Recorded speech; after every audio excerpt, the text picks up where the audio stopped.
তো চলে আসুন ভিউয়ার্স বন্ধুরা, আমি এই আম পোড়াটা আমটা মেখে নিয়েছি। আপনারা দেখতে পাচ্ছেন আমি আমটা চটকে মেখে নিয়েছি। এই আমটা এবার আমি কিভাবে আম পোড়ার চাটনি করি সেটা আপনারা দেখুন। আমি এখানে 1 টেবিল স্পুন বড় চামচের তেল দিলাম। এখানে বেশি তেল কিন্তু পড়বে না, যেহেতু এটা আম পোড়ার চাটনি। ডাইরেক্ট এটা আমটাকে পুড়িয়ে নিয়েছি। আর এই 1 টিস্পুন আমি সর্ষে দিয়ে দিলাম, গোটা কালো সর্ষে। আপনারা চাইলে সাদা সর্ষেও দিতে পারেন।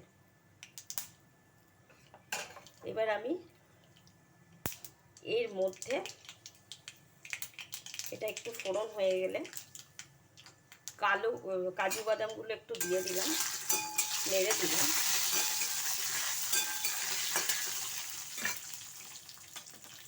আর খুব হালকা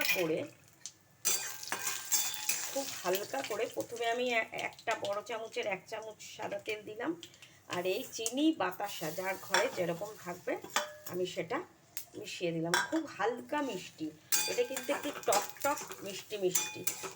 এইবার আমি এতে এই যে আদা ভেজে রেখেছিলাম সেই আদাটা থেতলে নিয়ে দিয়ে দিলাম।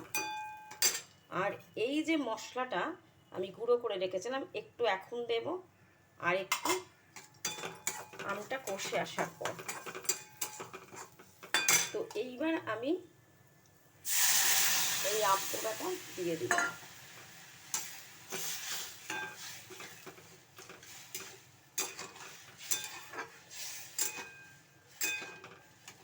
তো ভিউয়ার্স বন্ধুরা দেখুন, গরমের দিনে যত এইগুলো খাবেন ততই পেট ঠান্ডা থাকবে। এইবার এই গুঁড়ো মশলাটা, ভাজা মশলাটা আমি দিয়ে দিলাম। আর আপনারা যে যেরকম মিষ্টি খান অ্যাকর্ডিং টু সুগার আপনারা সেটাই দেবেন। কেউ কেউ সুগার সিরাপ ব্যবহার করতে পারেন, কিন্তু সুগার সিরাপে চিনিটা অনেকটা লাগে। সুগার সিরাপে কি হয়, ডায়াবেটিসটা আরও বেড়ে যায় এবং সুগারটাও বেড়ে যায়। তো এই সুগার সিরাপটা অ্যাভয়েড করে অল্প চিনি দিয়ে আম সিরাপটাকে পোড়া আমের